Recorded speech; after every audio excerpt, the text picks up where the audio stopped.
it seems like America is slipping into a situation where we're going to see an actual coup. And when in 2016, when Trump took over, we now know, looking back, it appeared as though there was a coup attempt in the United States. And there's been a couple in the past. FDR faced a coup attempt, and in his administration, you've probably done some work on that. And I believe there was one even going back further than that.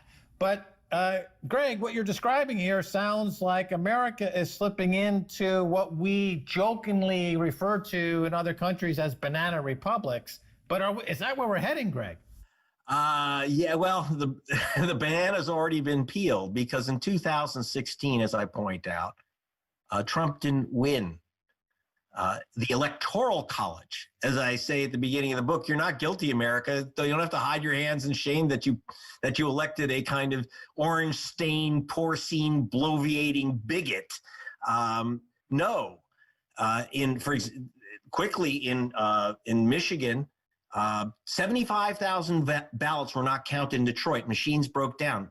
Trump supposedly won by 10,000. How do you win the state if you don't count 75,000 ballots and you win by 10?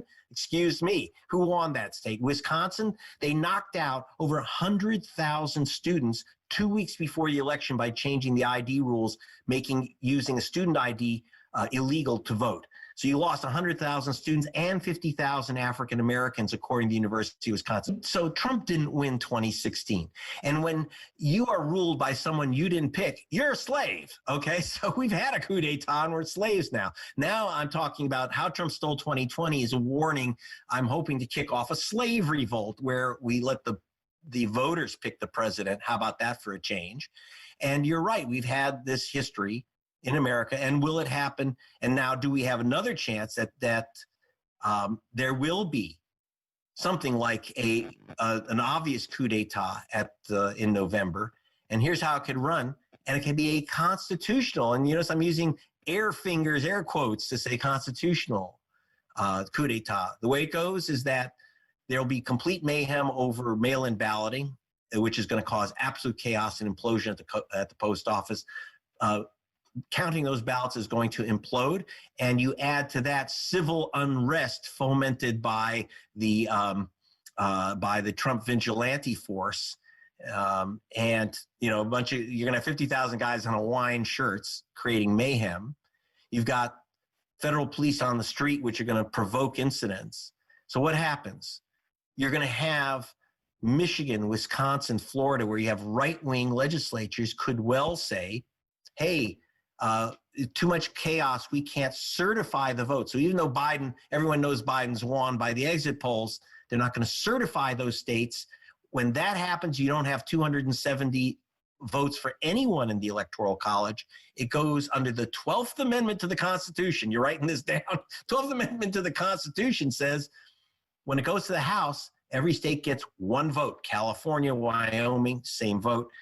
Trump is reelected constitutionally under the 12th Amendment in that situation. Are you ready for it? Greg, yeah, I'm getting it. I'm feeling it. You're laying out the case here. You're bringing in the historical precedents. You're kind of spitballing how it might work, how it goes into the House, the Constitution, and I'm seeing what's brewing here is that this election is complete failure. And Trump clings to power. He's in power ostensibly. And the country's in a huge crisis. It doesn't have to be that way. That's the point, Max. The point of how Trump stole 2020 is you can steal it back. I wouldn't bother writing a book if I thought it was all over with. I'd just go to the beach and forget it. Isolate somewhere on the top of a mountain. But no, you can bust the burglar. We can steal it back. That's why at the back of the book I have something called the ballot condom, Greg and Ted's new improved ballot condom. No, you don't, put it around your ballot. What you do is you follow the rules. Number one, they wiped out literally millions of voters off the voter rolls. So re-register. Check if you're still registered. I did. By the way, Max, I looked up my registration in California and it said no such voter. Greg Palast? No. Okay. So I re-registered online. Go to either vote.org or even better, your state Secretary of State or your county board of elections, make sure that you are listed, that you're listed as active. For your inactive, you contact them and say, here I am, I'm an active voter. Simply calling your voting office will turn you from inactive to active under the law. They're supposed to. So there's lots of things you can do to make sure you protect your vote and your loved ones, and make sure that your mail-in ballot counts. Number one, you're not going to mail in if you don't get it. So you have to be registered, you have to be active. Second, if you don't get it in time, you better call your office and say, where's my ballot? Okay, that's very, very important, because you see all those people in those lines in Milwaukee and in Atlanta in those primaries. Those are people, we talk to the people in those lines. Overwhelmingly, the vast majority are people who never got their mail-in ballot. So they were stuck waiting in lines, worrying that they're going to get a deadly virus. Don't let that happen to you. Make sure you're getting the ballot. And then when you get it, fill it out like you're taking the SAT. Don't skip a line. Don't leave an extra mark. Don't use a red pen. And when I was in Michigan looking at the ballot recount, which was stopped by Trump, by the way, by his lawyers, the Republicans were challenging every single Hillary ballot. If it was done in red pen, they used the wrong color pen. Oh, they used an X instead of filling in the bubble. I'm not making this up. They're going to challenge every vote. So be so careful with how you get your vote, and make sure, by the way, that you sign on the outside of the envelope with your correct name. Make sure that you use proper postage. 100,000 people max lost their right to vote for postage due on their mail-in ballot. And can you imagine what's coming up?